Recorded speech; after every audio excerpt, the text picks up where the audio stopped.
En dan onderzoeken van wat is er nou gebeurd in de loop der jaren. Dat is empirisch onderzoek. En die gegevens die verzamel je. Dus weer een Engelse term, learning by doing. Dus gewoon door vallen en opstaan leert men? Ja, en terugkijken. En data verzamelen van wat al is gebeurd. Dat is empirisch onderzoek. En dat andere onderzoek waar we het over hebben is eigenlijk vooruitkijken van wat gaan we doen. Dus als je eigenlijk kijkt van, als je dus echt gewoon data gaat verzamelen, dus gegevens gaat verzamelen. Dus je hebt 1 miljoen mensen die bijvoorbeeld een hoog cholesterolgehalte hebben. Cholesterol hebben. Dan kun je daar gewoon leren. Daar kan je van leren. Ja, en dat is empirisch onderzoek. Marco, dankjewel. Alex, graag gedaan.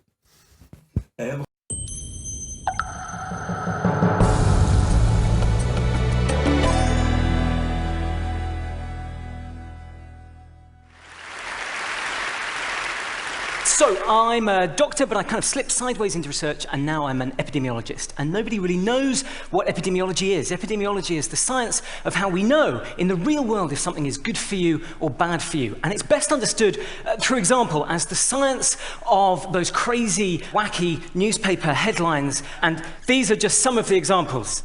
These are from the Daily Mail. Every country in the world has a newspaper like this. It has this kind of bizarre ongoing philosophical project of dividing all the inanimate objects in the world, really, into the ones that either cause or prevent cancer. So here are some of the things they've said. Cause cancer recently, divorce, Wi-Fi, toiletries, and coffee. Here are some of the things they say. Prevents cancer, crusts, red pepper, licorice, and coffee. So already you can see there are contradictions here. Coffee both causes and prevents cancer. And as you start to read on, you can see that maybe there's some kind of political valence behind some of this. So for women, housework prevents breast cancer. But for men, shopping could make you impotent.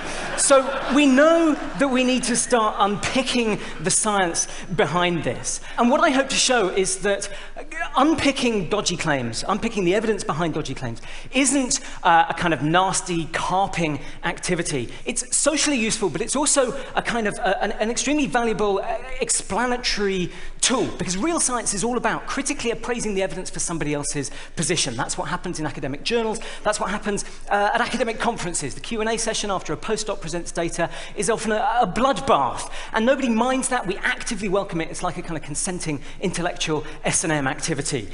So, what I'm going to show you is all of the main themes, all of the main features of my discipline, evidence-based medicine, and I will talk you through all of these and demonstrate how they work, exclusively using examples of people getting stuff wrong.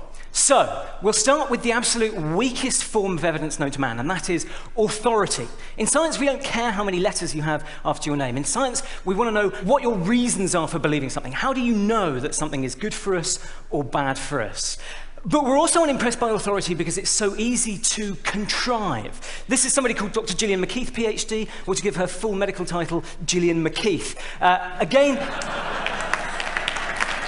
every country has somebody like this. She is our TV diet guru. She has massive kind of 5 series of primetime television giving out very lavish and exotic health advice. She, it turns out, has a non-accredited correspondence course, PhD, from somewhere in America. She also boasts that she's a certified professional member of the American Association of Nutritional Consultants, which sounds very glamorous and exciting. You get a certificate and everything. This one belongs to my dead cat, Hetty.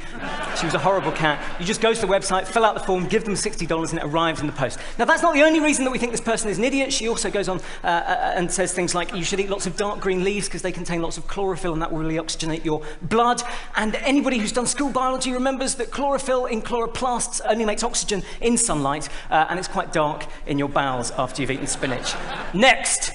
We need proper science, proper evidence. So, red wine could help prevent breast cancer. This is a headline from the Daily Telegraph in the UK. A glass of red wine a day could help prevent breast cancer. So you go and find this paper, and what you find is, it is a real piece of science. It's a description of the changes in the behavior of one enzyme when you drip a chemical extracted from some red grape skin onto some cancer cells in a dish on a bench in a laboratory somewhere. And that's a really useful thing to describe in a scientific paper.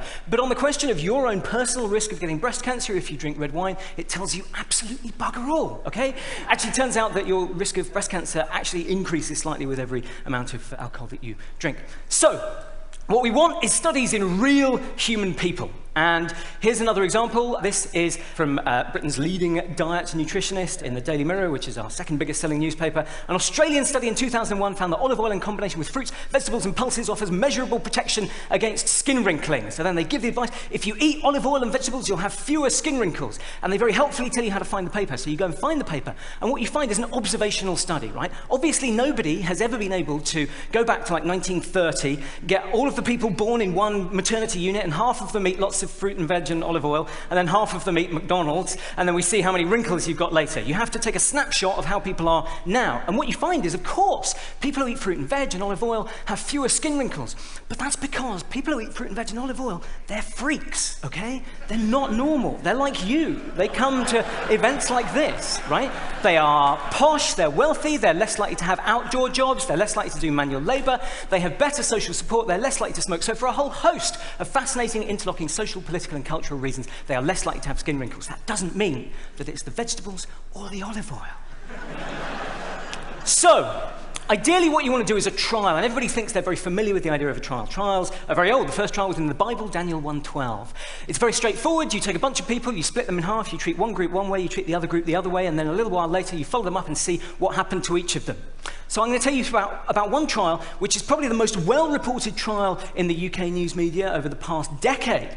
And this is a trial of fish oil pills. And the claim was fish oil pills improve school performance and behavior in mainstream children. And they said, we've done a trial. All the previous trials were positive, and we know this one's going to be too. That should always ring alarm bells, right? Because if you already know the answer to your trial, you shouldn't be doing one. Either you've rigged it by design, or you've got enough data so there's no need to randomize people anymore. So this is what they were going to do in their trial. They were taking 3,000 children. They were going to give them all these huge fish oil pills, 6 of them a day. And then a year later, they were going to measure their school exam performance and compare their exam performance against what they predicted their exam performance would have been if they hadn't had the pills.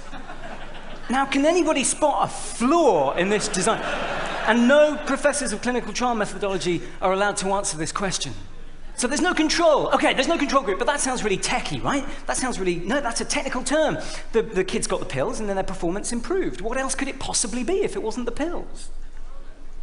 They got older, okay, we all develop over time. And of course, also there's the placebo effect. The placebo effect is one of the most fascinating things in the whole of medicine. It's not just about taking a pill and your performance and your pain getting better. It's about our beliefs and expectations. It's about the cultural meaning of a treatment. And this has been demonstrated in a whole raft of fascinating studies comparing one kind of placebo against another. So we know, for example, that 2 sugar pills a day are a more effective treatment for getting rid of gastric ulcers than 1 sugar pill a day. 2 sugar pills a day beats 1 sugar pill a day. And that's an outrageous and ridiculous finding, but it's true. We know from 3 different studies on 3 different types of pain that a saltwater injection is a more effective treatment for pain than taking a sugar pill, taking a dummy pill that has no medicine in it. Not because the injection or the pill do anything physically to the body, but because an injection feels like a much more dramatic intervention. So we know that our beliefs and expectations can be manipulated, which is why we do trials where we control against a placebo, where one half of the people get the real treatment and the other half get placebo. But that's not enough. What I've just shown you are examples of the very simple and straightforward ways that journalists and food supplement pill peddlers and naturopaths can distort evidence for their own purposes. What I find really fascinating is that the pharmaceutical industry use exactly the same kinds of tricks and devices, but slightly more sophisticated versions of them, in order to distort the evidence that they give to doctors and patients and which we use to make vitally important decisions. So, firstly, trials against placebo. Everybody thinks they know that a trial should be a comparison of your new drug against placebo, but actually, in a lot of situations, that's wrong, because often we already have a very good treatment that is currently available, so we don't want to know that your alternative new treatment is better than nothing. We want to know that it's better than the best currently available treatment that we have. And yet, repeatedly, you consistently see people doing trials still against placebo, and you can get licensed to bring your drug to market with only data showing that it's better than nothing, which is useless for a doctor like me trying to make a decision. But that's not the only way that you can rig your data. You can also rig your data by making the thing that you compare your new drug against really rubbish. You can give the competing drug in too low a dose so that people aren't properly treated. You can give the competing drug in too high a dose so that people get side effects. And this is exactly what happened with antipsychotic medication for schizophrenia.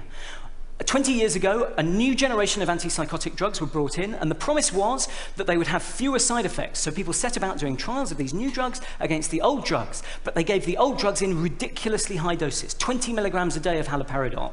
And it's a foregone conclusion if you give a drug at that higher dose that it will have more side effects and that your new drug will look better. 10 years ago, history repeated itself, interestingly, when risperidone, which was the first of the new generation antipsychotic drugs, came off copyright, so anybody could make copies. Everybody wanted to show that their drug was better than risperidone, so you see a bunch of trials comparing new antipsychotic drugs against risperidone at 8 milligrams a day. Again, not an insane dose, not an illegal dose, but very much at the high end of normal, and so you're bound to make your new drug look better. And so it's no surprise that overall, industry-funded trials are 4 times more likely to give a positive result than independently sponsored trials. But, and it's a big but, it turns out, when you look at the methods used by industry-funded trials, that they're actually better than independently sponsored trials. And yet, they always manage to get the result that they want. So how does this work? How can we explain this strange phenomenon? Well, it turns out that what happens is the negative data goes missing in action. It's withheld from doctors and patients. And this is the most important aspect of the whole story. It's at the top of the pyramid of evidence. We need to have all of the data on a particular treatment to know whether or not it really is effective. And there are 2 different ways that you can spot whether some data has gone missing in action. You can use statistics or you can use stories. I personally prefer statistics, so that's what I'm going to do first. This is something called a funnel plot. And a funnel plot is a very clever way of spotting if small negative trials have disappeared, have gone missing in action. So this is a graph of all of the trials that have been done on a particular treatment, and as you go up towards the top of the graph, what you see is each dot is a trial, and as you go up to the top, those are the bigger trials, so they've got less error in them, so they're less likely to be randomly false positives, randomly false negatives, so they all cluster together. The big trials are closer to the true answer.